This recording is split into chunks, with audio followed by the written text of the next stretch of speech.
Periodismo hoy.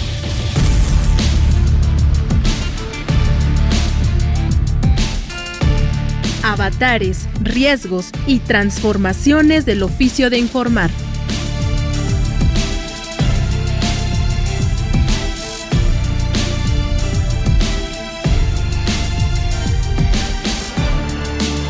Hola, ¿qué tal? Muy buenas tardes. Son poquitos minutos después de la 1 de la tarde. Estamos en las frecuencias de Radio Educación y como siempre arrancamos una emisión más de Periodismo Hoy.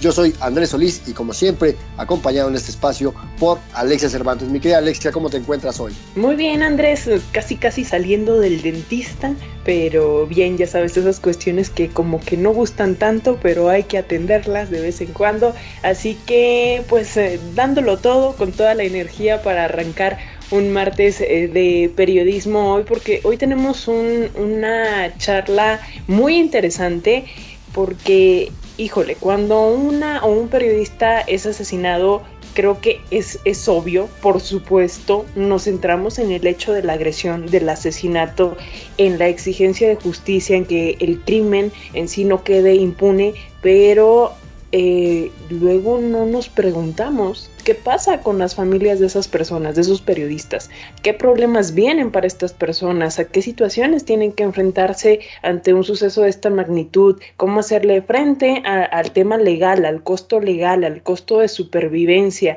a la situación de desplazamiento en muchos casos que se da después de un asesinato, pues para proteger la vida de los hijos, de la pareja. Vaya, ¿qué apoyos hay? O más bien, ¿qué apoyos faltan para estas víctimas? Porque también son víctimas, hay que decirlo, ¿no? Sin lugar a dudas, Alexia, este es un tema muy delicado porque siempre que hablamos de las víctimas, pues de repente dejamos de lado a sus familias y aunque la ley, por ejemplo, la ley que creó el Mecanismo Federal de Protección y algunas leyes de los estados prevén la atención y el acompañamiento a las familias de las víctimas, hayan sido asesinadas o no, también se les brinda protección, pero también están las leyes que crearon las comisiones de atención a víctimas y hay algunas organizaciones que dicen acompañar a las familias de las víctimas, pero la verdad es que lo que vemos en los hechos, en el mundo real, es que muchas familias se van quedando solas a lo largo del camino mientras van pasando los largos procesos, los juicios,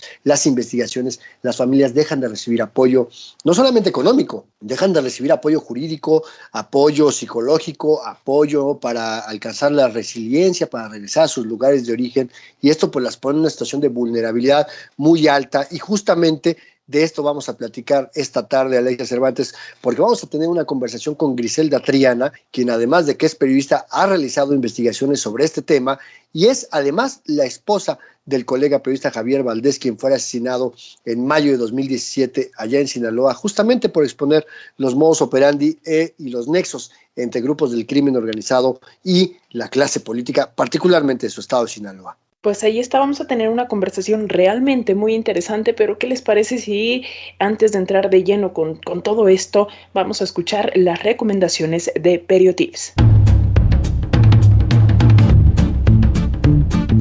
Periotips.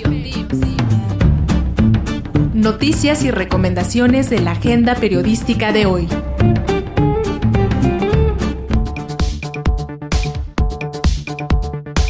Comenzamos con nuestras recomendaciones. El Mecanismo de Protección Integral de Defensoras de Derechos Humanos y Periodistas de la Ciudad de México invita al taller Análisis de Conversación en Redes Sociales para Periodistas y Personas Defensoras de Derechos Humanos. El objetivo es identificar y analizar los distintos tipos de conversaciones que se generan en las redes sociales, comprender mejor a sus audiencias, entender las reacciones que pueden darse como consecuencia de alguna coyuntura, interpretar fenómenos sociales y evaluar una campaña o reportaje. El taller está dirigido a personas defensoras de derechos humanos, periodistas, colaboradores y colaboradoras de medios de comunicación, representantes e integrantes de colectivos y organizaciones sociales, así como a estudiantes o personas miembros de la academia cuya actividad esté relacionada con la defensa de derechos humanos, la libertad de expresión y el periodismo.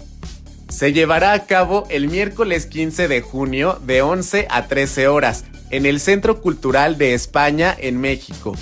Para mayor información, puedes consultar la página de Facebook Mecanismo de Protección Integral de Defensoras DH y Periodistas de la CDMX. El próximo 20 y 21 de junio se llevará a cabo el Foro Internacional Periodismo y Construcción de Paz en México.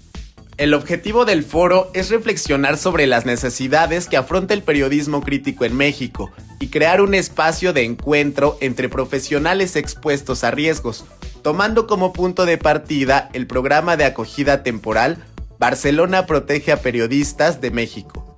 A su vez, el evento quiere facilitar conocimientos y herramientas para que el periodismo libre siga siendo una importante contribución a la paz en el país.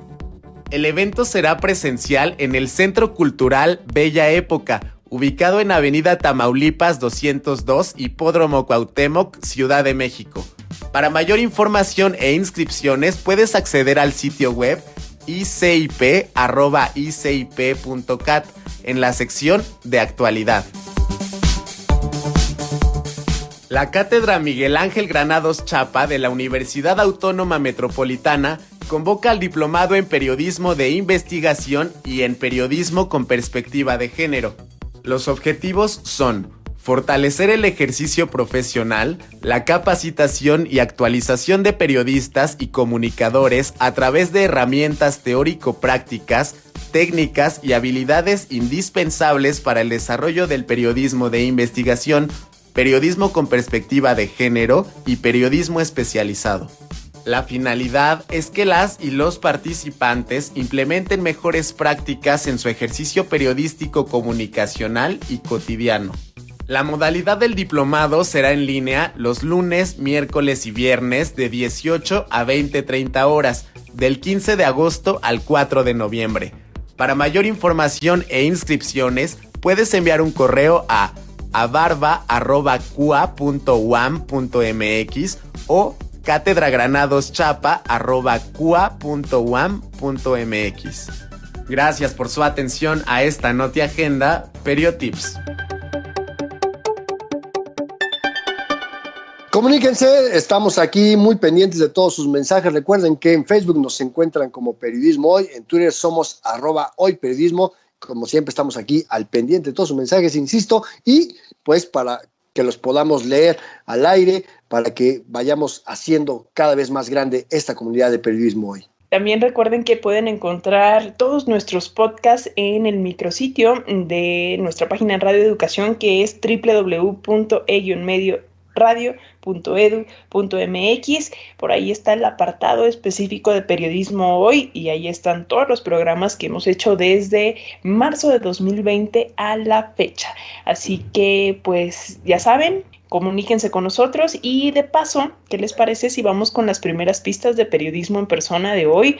Hoy vamos a hablar en esta sección de un periodista que fue subdirector editorial del Universal, que también fue editor del Reforma y del Economista y actualmente es director general de Sin embargo. Además, este colega periodista es autor de novelas como El Reino de las Moscas, de Alfaguara, en edición 2012, o Música para Perros, también de Alfaguara, de 2015. Si ya tienen alguna idea, alguna respuesta, mándenos un mensaje aquí a nuestras redes sociodigitales. Mientras, vamos a platicar sobre qué es lo que pasa con las familias de las y los periodistas asesinados.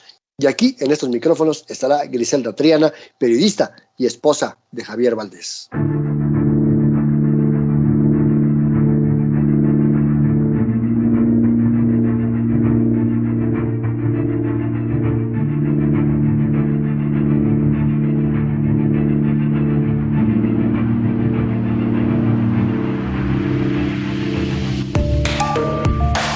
En mayo pasado se cumplieron 5 años de la muerte del periodista Javier Valdés, que fue asesinado por ejercer su labor, por criticar abiertamente a los narcotraficantes y a las autoridades coludidas con ellos, por dar rostro y nombre a cientos de víctimas en México, a través de sus investigaciones. 2 de los 3 autores materiales están en prisión, pero aún queda pendiente castigar al autor intelectual.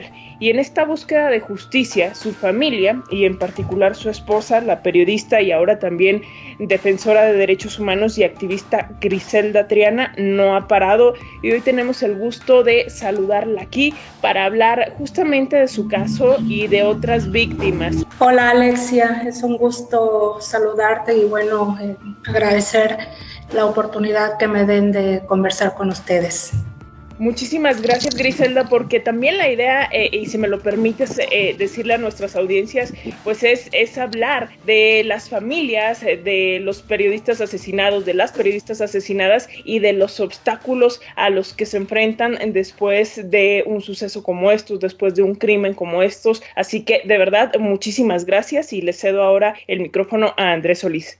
Pues sí, me sumo al agradecimiento, como siempre, a nombre de todo este equipo de producción de Radio Educación, Griselda, por la oportunidad de poder platicar con temas que son realmente muy difíciles.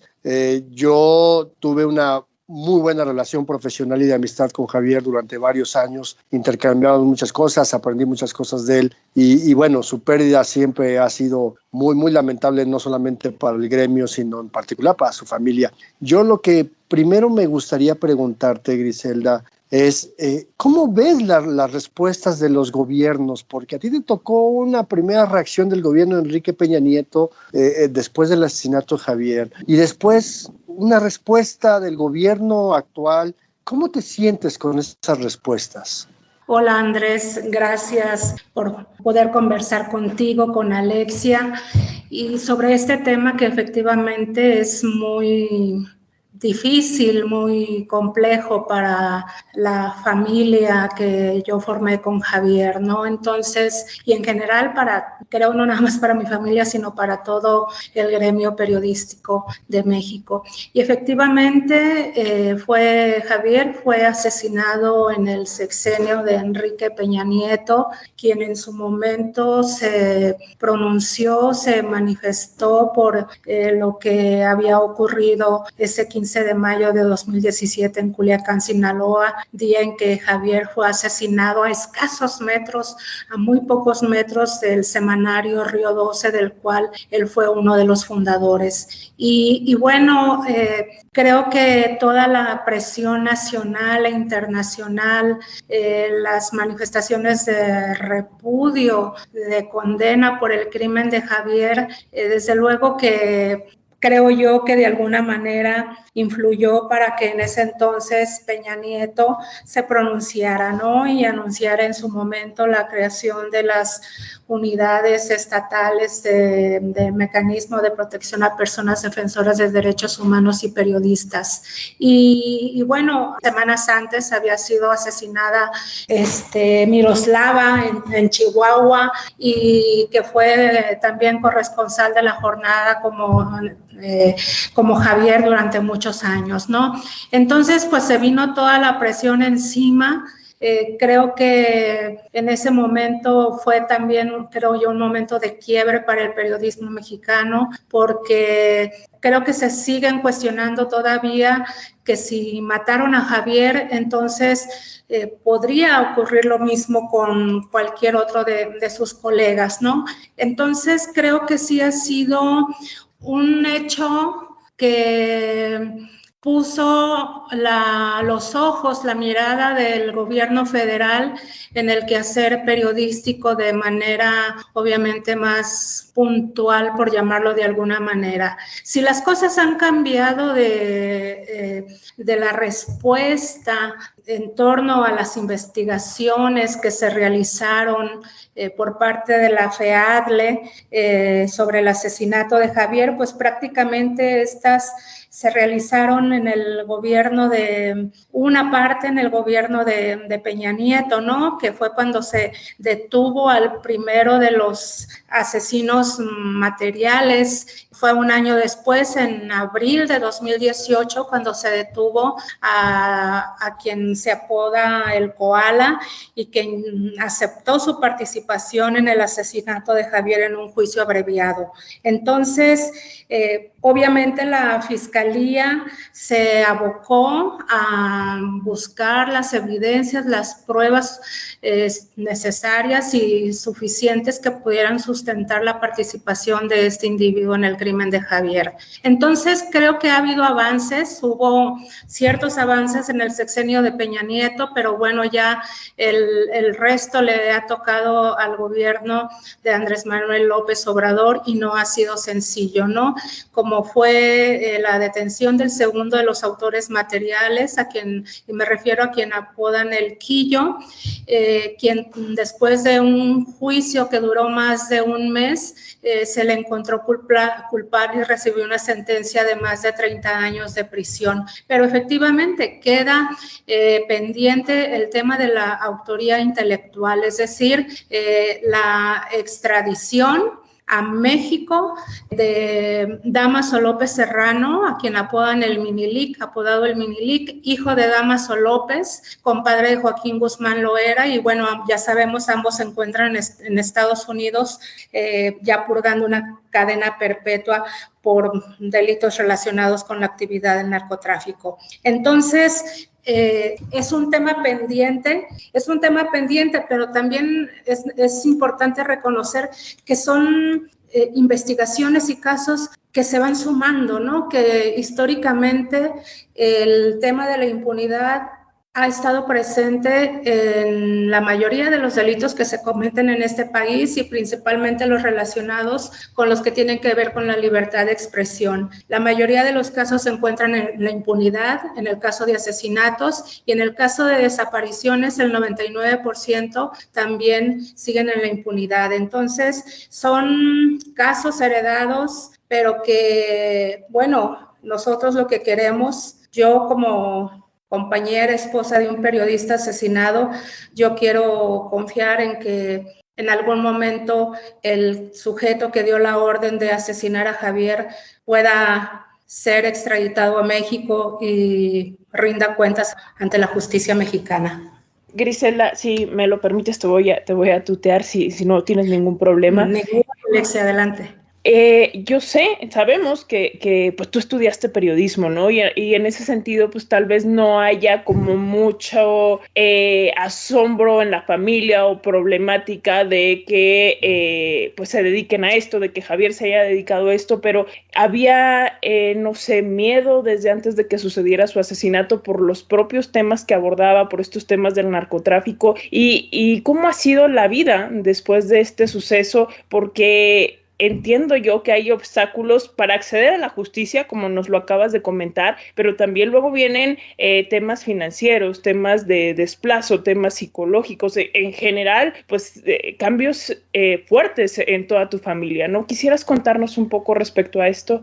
Claro que sí, Alexia. Fíjate que Javier y yo éramos muy jóvenes cuando nos casamos y bueno, cuando sí, más bien fue a partir del momento en que nos casamos. Yo tenía 21 años, Javier tenía 23. Ya trabajábamos en medios de comunicación cuando, las notas, los reporteros las escribían a máquina y alguien tenía que transcribirlas y corregirlas. Pues a Javier y a mí nos tocó esa etapa, ¿no? Trabajábamos como correctores en algunos diarios de Culiacán, correctores, diagramadores de planas. Yo creo que son términos que ya ni se utilizan, pero bueno, que en su momento así funcionaban los periódicos. Bueno, yo cuando conocí a Javier, él ya era colaborador de un diario de Culiacán.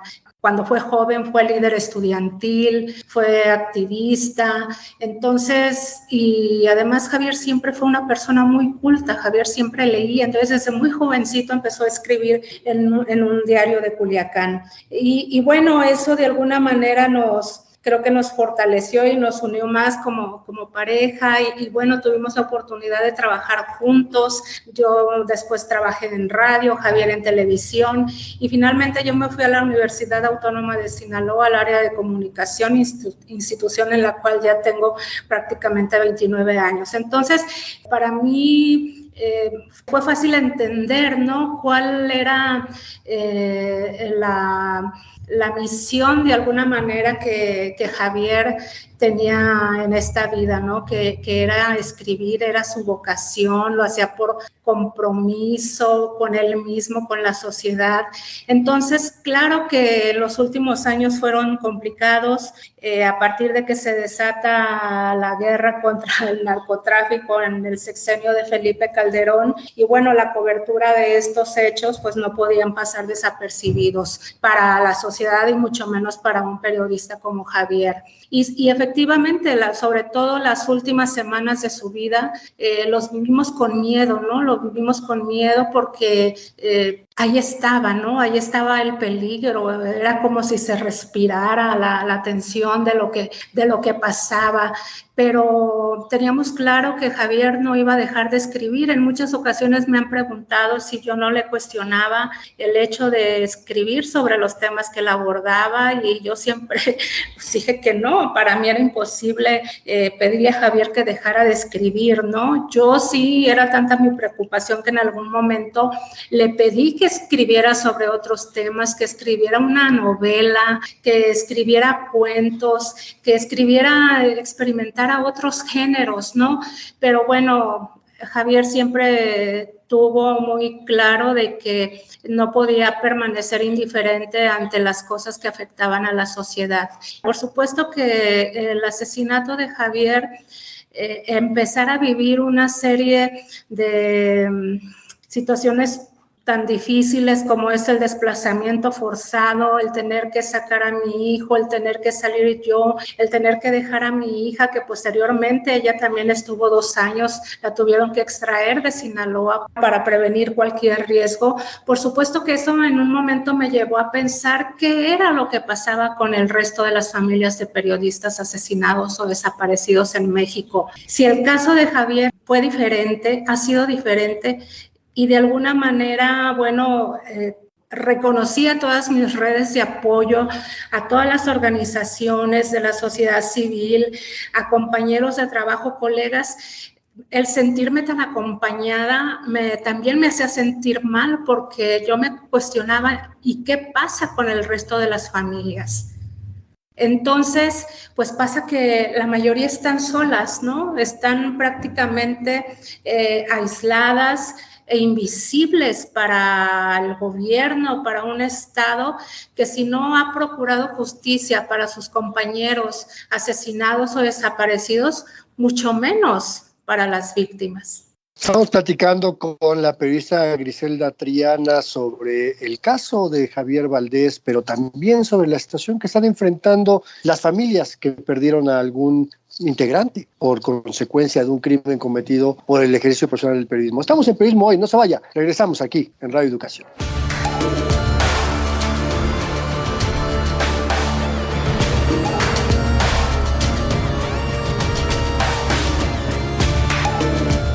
Bueno, vamos a hacer una muy breve pausa solamente para recordarles que estamos aquí en las redes sociodigitales, nuestro equipo de producción muy pendiente de sus mensajes. En Facebook somos Periodismo Hoy, en Twitter nos encuentran como @hoyperiodismo. Nos pueden enviar mensajes con comentarios respecto al tema que estamos tratando el día de hoy, pero también recuerden que nos pueden enviar sugerencias, temas que les gustaría que abordáramos en este espacio. Nosotros estamos completamente abiertos.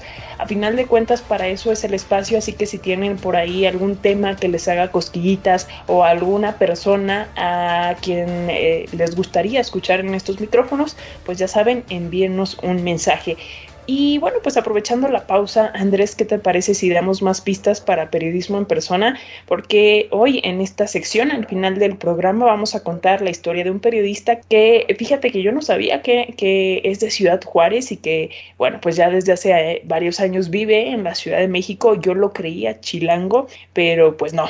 Ha trabajado en empresas mediáticas, en las empresas mediáticas más grandes de nuestro país y también para The Dallas Morning News, y actualmente es el director del portal Sin Embargo. Yo creo que ya con esa pista ya estamos. Con esa pista tenemos ya prácticamente media respuesta, y si quieren les doy la otra, porque esta es cortesía de Alexia Cervantes, porque también nuestro personaje de hoy en Periodismo en Persona es co-conductor del programa Los Periodistas junto con Álvaro Delgado. Bueno, si ya saben de quién se trata, mándenos un mensaje a nuestras redes sociodigitales, y mientras vamos a seguir platicando con Griselda Triana sobre qué es lo que le pasa a las familias de las y los periodistas que han sido asesinados. ¿Cuál es su futuro? ¿Cuáles son sus perspectivas de resiliencia?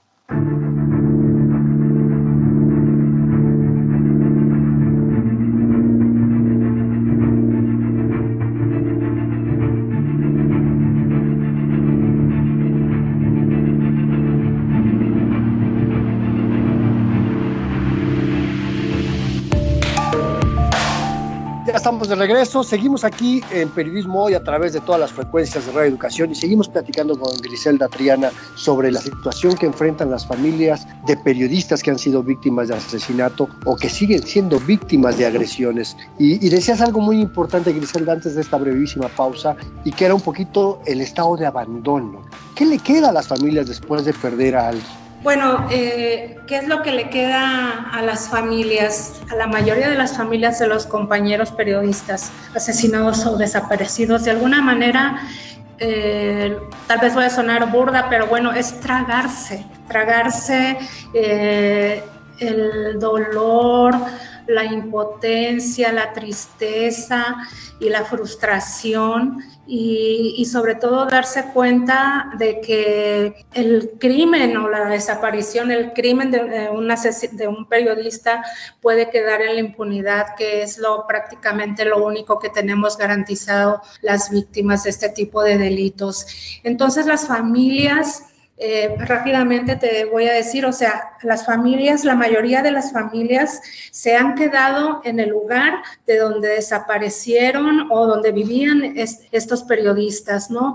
Ahí se han quedado. Algunas sí las han tenido que sacar de esas regiones, es decir, se han visto obligadas al desplazamiento forzado y bueno, pierden sus patrimonios, lo poco, porque ustedes deben saber que, bueno, ser periodista, un periodista comprometido, valiente, honesto, pues no se enriquece, ¿no? Viven con dignidad, pero muchos viven en condiciones muy precarias, ¿no? Entonces, esto es lo que pasa con las familias, se quedan solas. Al principio, las organizaciones de la sociedad civil, del gobierno, pues los buscan a las familias, pero luego ya no se aparecen, ¿no? Entonces se quedan solas. Las familias no tienen un acompañamiento psicosocial. Las familias en gran proporción no tienen, no cuentan con seguridad social, ¿no? Porque ellos no contaban con esta prestación, mucho menos esposas e hijos. Y desde luego, casi se repite y se replica en cada caso, las familias no tienen ni para cubrir los gastos funerarios, ¿no? Y bueno, en muchas ocasiones pues son los municipios o por coletas o otros familiares los que asumen estos gastos. Y lo más delicado, bueno, me parece a mí que es muy sensible, que es el acompañamiento psicológico, ¿no? Las familias no tienen atención psicológica, las familias siguen suspendidas en el tiempo. Las familias no han logrado, al menos las familias con las que pudimos trabajar, no han logrado superar esa barrera porque las familias están enfermas, las esposas, los hijos padecen trastornos del sueño, trastornos alimenticios, y están diabéticas, hipertensas, porque ahora ellas asumieron la responsabilidad de ser jefas de familia y en su mayoría no cuentan con los recursos para sobrevivir. Entonces, han renunciado a la atención psicológica que les proporciona muchas veces el gobierno, ¿no? Porque no creen, porque son maltratadas, es decir, son revictimizadas y renuncian al derecho que tienen a ser atendidas por el Estado. Entonces, hay desinformación, hay desconocimiento, son pocas las organizaciones que les hacen llegar todo este tipo de información que ellas pueden ejercer estas familias como derechos, ejercer sus derechos como víctimas. Entonces, y bueno, ya ni hablemos del tema del acceso a la justicia, ¿no? Yo les quiero comentar que en su mayoría son ellas, son las esposas, son las compañeras, las que le están dando seguimiento a los casos de las investigaciones relacionadas con el asesinato de sus esposos y sus compañeros. Entonces, es una situación muy difícil para la mayoría de las familias de periodistas asesinados y desaparecidos en este país.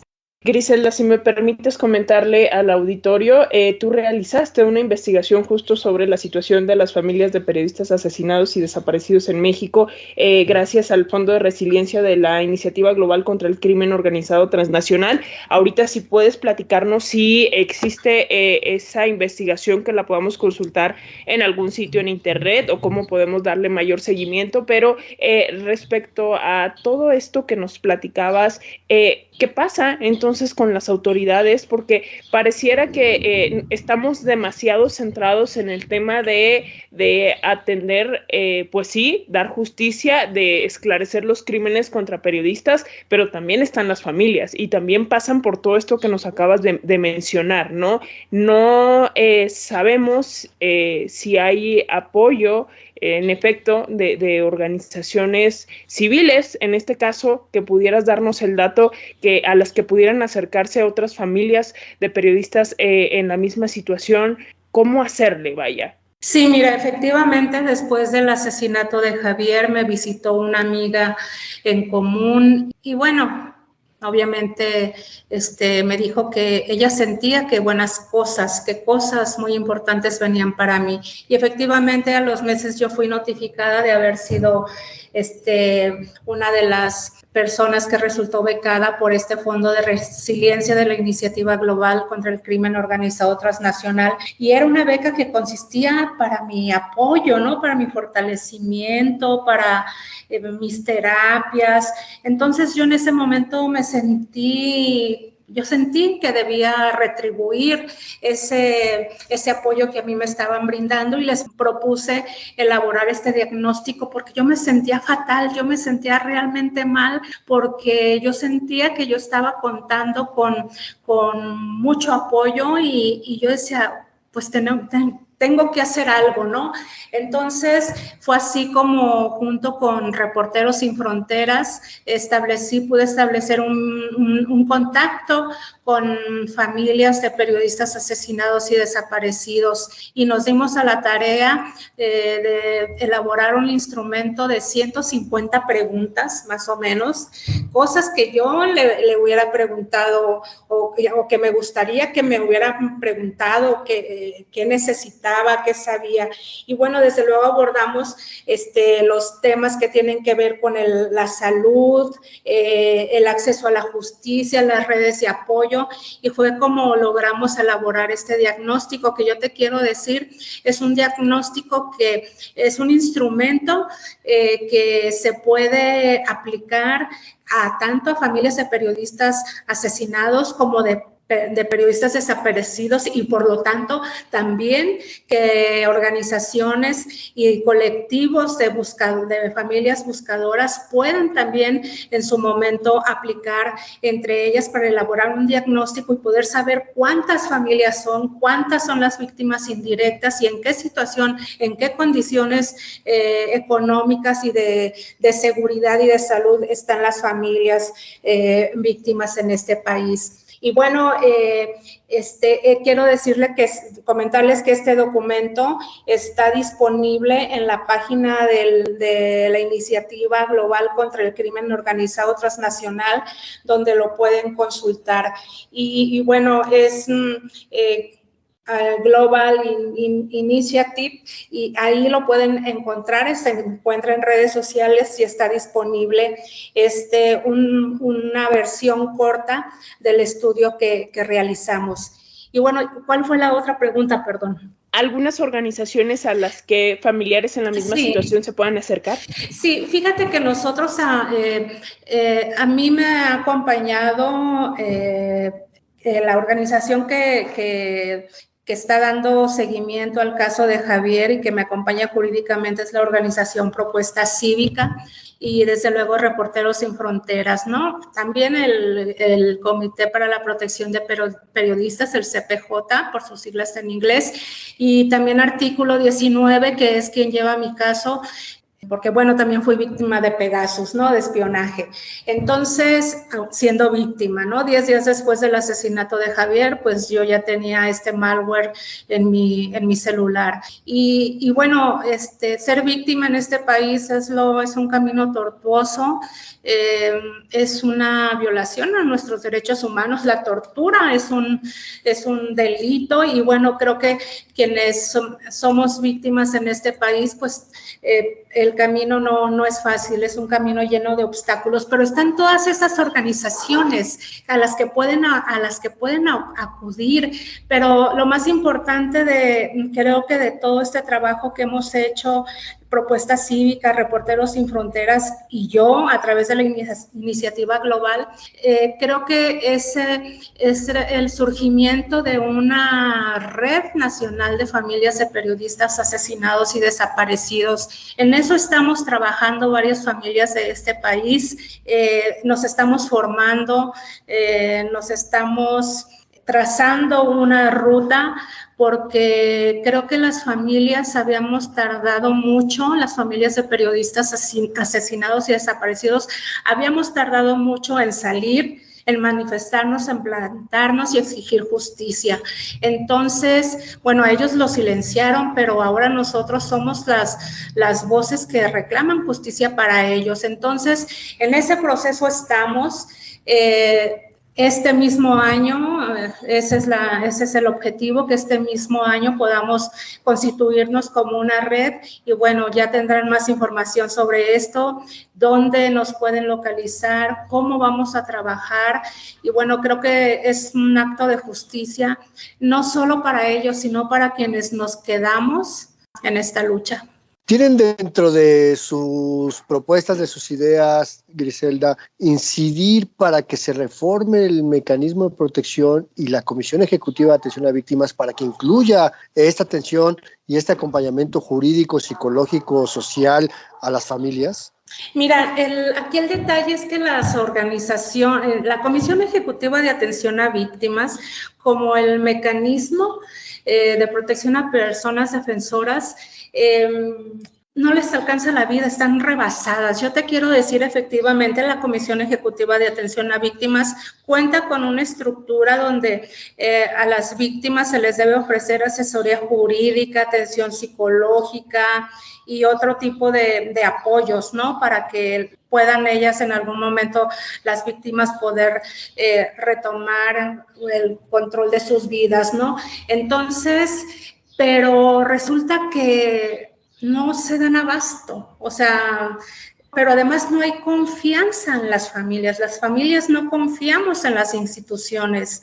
Y yo, Griselda Triana, en ningún momento pasó por mí o cruzó por mí la posibilidad de que yo recibiera asesoría jurídica o acompañamiento por parte de una institución del Estado. Entonces, yo me puse mi salud mental en manos de organizaciones de la sociedad civil para que llevaran mis procesos. Pero hay familias a las que no tienen opción, pero hay mucho desconocimiento sobre sobre la existencia de estas instituciones, y ese es un problema, ¿no? O sea, hay quienes no tienen otra opción más que acudir a estas instituciones, pero no quieren hacerlo, y las que lo han hecho han sido revictimizadas. Entonces, lo que tú prefieres es quedarte lejos. Entonces, yo creo que el generar confianza, estos mecanismos y estas comisiones, pues no es una tarea sencilla, pero también yo soy consciente de que somos nosotras las víctimas las que tenemos que empujarlas, porque para eso fueron creadas, porque para eso cuentan con un presupuesto. El problema es que esos presupuestos nunca van a ser suficientes. ni los recursos humanos, ¿no? Y económicos, pues tampoco. Entonces, pues sí, la comisión debe atender las recomendaciones, la CEAP debe atender las recomendaciones emitidas por el Comité de Derechos Humanos de la ONU, por ejemplo, con relación a la condición de los familiares de personas desaparecidas, ¿no? Como víctimas de tortura, lo que te señalaba hace un momento, o sea, las víctimas somos torturadas en este país, de muchas maneras y de diferentes maneras. Y luego tienen que mejorar estos instrumentos de comunicación con las víctimas. O sea, es muy complejo. ¿Cómo una familia de un periodista asesinado allá en algún lugar muy alejado de Oaxaca, sin acceso o con apenas acceso a la energía eléctrica, ya no hablemos de internet, o sea, ¿cómo le acercas a estas familias esta información? Entonces, creo que las redes de apoyo por eso son muy importantes, ¿no? Desafortunadamente, a nosotros como víctimas, nuestros compañeros no nos dejaron una ruta de lo que hay que hacer después de que los maten. Y nosotras tenemos que buscar toda esa información.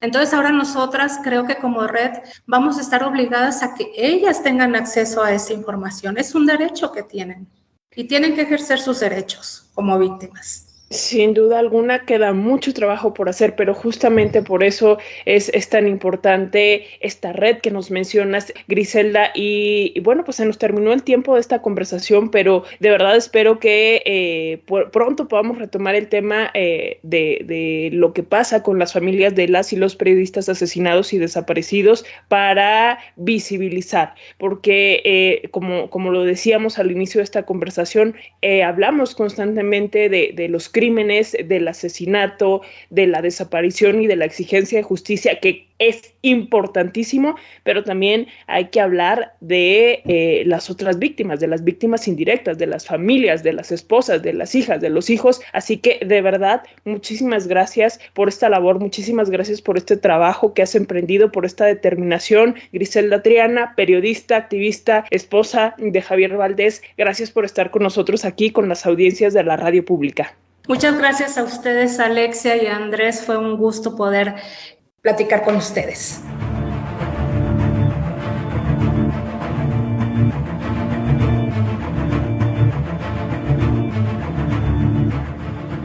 Esta conversación a mí me deja muchas preguntas que se quedan en el tintero y que creo que en algún momento podemos seguirlas platicando con Griselda o con cualquier otro familiar de cualquier colega que ha sido víctima de algún crimen. Y si quieren volver a escucharlas, si quieren volver a estar aquí al pendiente de los dichos y las explicaciones que muy atinadamente hizo Griselda sobre la situación de las familias de periodistas asesinados y asesinadas, pues recuerden que en la página de internet de Radio Educación, www.e-medioradio.edu.mx, pueden encontrar este podcast, esta entrevista, este programa y por supuesto cualquier otro de los que hemos emitido en esta serie de Periodismo Hoy. Me alegra mucho, es un tema fuerte, es un tema difícil, pero me alegra que lo hayamos abordado en este espacio, que tuviéramos esta oportunidad, porque es un tema necesario y espero no sea la única y la última vez y que lo podamos retomar porque lo merece. De verdad, las familias de los y las periodistas asesinadas lo necesitan y hay que poner el tema cuantas veces sea necesario sobre la mesa. Y sí, Alexia, sobre todo porque, ¿sabes qué? Yo sí creo que hay gobiernos y que hay organizaciones que acompañan a las familias de los casos que son muy mediáticos, que les dejan dividendos públicos, que les dejan reflectores y que muchas familias de colegas asesinadas en los pueblos más abandonados de este país permanecen en el abandono. Y eso es algo que hay que cambiar y pues con nuestro granito de arena, si podemos visibilizar esta situación, esto que acabas de decir, Andrés, pues a seguirle dando. Pero, ¿qué te parece si vamos ya a nuestra sección final? Ya se nos está acabando el tiempo de este programa. Vamos ahora a Periodismo en Persona, una sección que escribe Andrés Solís y que está dedicada al director del portal Sin Embargo. Escuchen bien, ¿de quién se trata?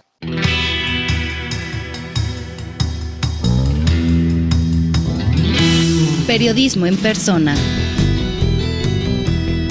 Hoy dedicado a Alejandro Páez Varela.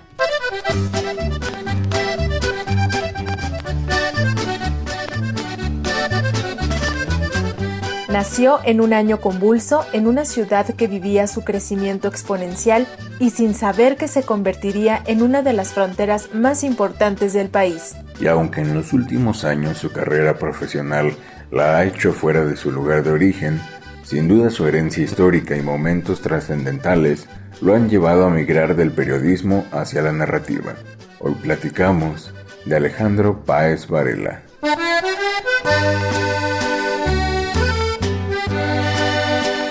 Alejandro Páez Varela nació en Ciudad Juárez, Chihuahua, en 1968.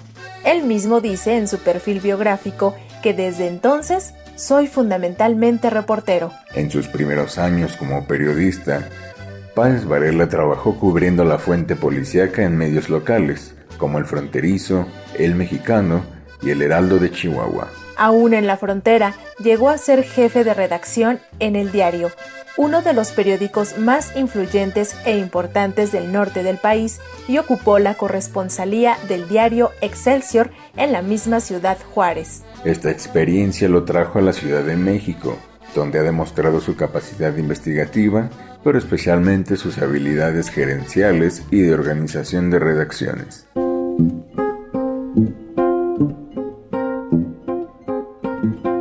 Alejandro Páez llegó a la Ciudad de México por la Puerta Grande, ocupando la subdirección de El Universal, y fue fundador de la empresa editorial El Despertador, que editó durante varios años la revista semanal Día 7, que acompañaba la edición de El Universal los domingos. Durante su paso por los medios capitalinos, Páez fue editor en El Economista y Reforma, y también formó parte del equipo de periodistas de The Dallas Morning News en su oficina en México. La experiencia ganada en diferentes redacciones lo motivó a crear, junto con Jorge Cepeda Patterson, la empresa Versalitas, dedicada a la reingeniería y el rediseño de periódicos, con base en los mejores estándares internacionales. Y sin dejar de ser reportero de lunes a domingo, como él mismo lo reconoce, comenzó a recopilar los hechos e historias que a lo largo de los años estuvo reporteando para comenzar a escribir ficción.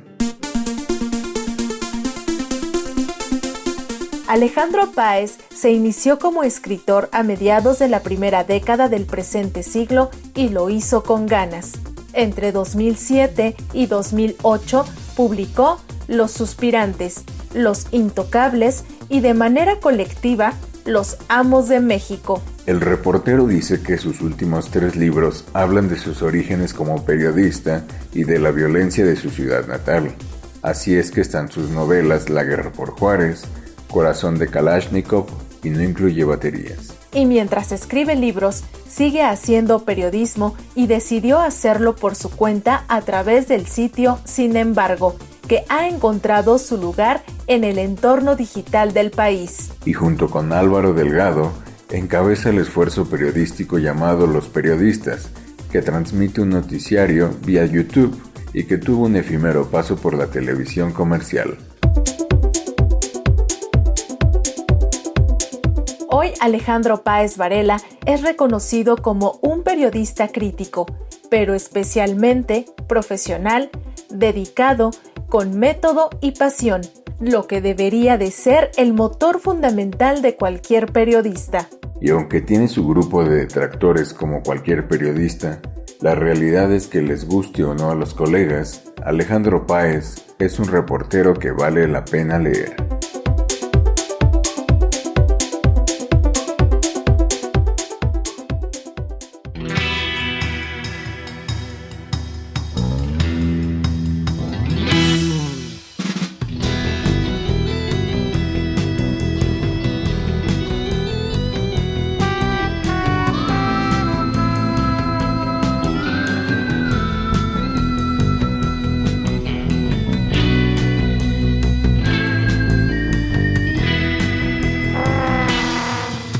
El tiempo se consumió, se nos acabó, nos corretea y siempre nos gana, pero la verdad es que a mí me encanta siempre dejar temas todavía pendientes, que los temas se queden ahí en la agenda pública, porque los podemos retomar, así es que estén muy pendientes y como siempre, pues agradecerles el favor de su compañía, el favor de su sintonía, el favor que nos hacen por acompañarnos, por prestarnos sus maravillosas orejas y oídos para poder platicar sobre periodismo.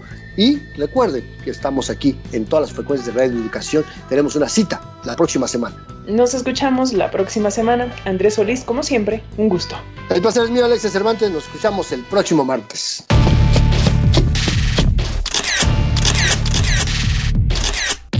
Periodismo hoy.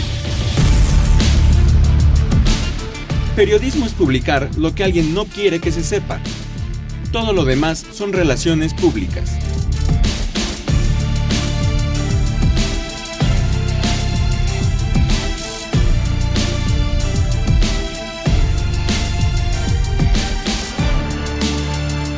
Trabajamos para ustedes en el servicio social Saraí Pérez y Daniel Hernández, la edición digital de Alejandro Ramírez, en la musicalización Oscar Solís, Edith Rojas en la asistencia de producción, en los micrófonos Alexia Cervantes y Andrés Solís, en una producción a cargo de Graciela Ramírez para Radio Educación.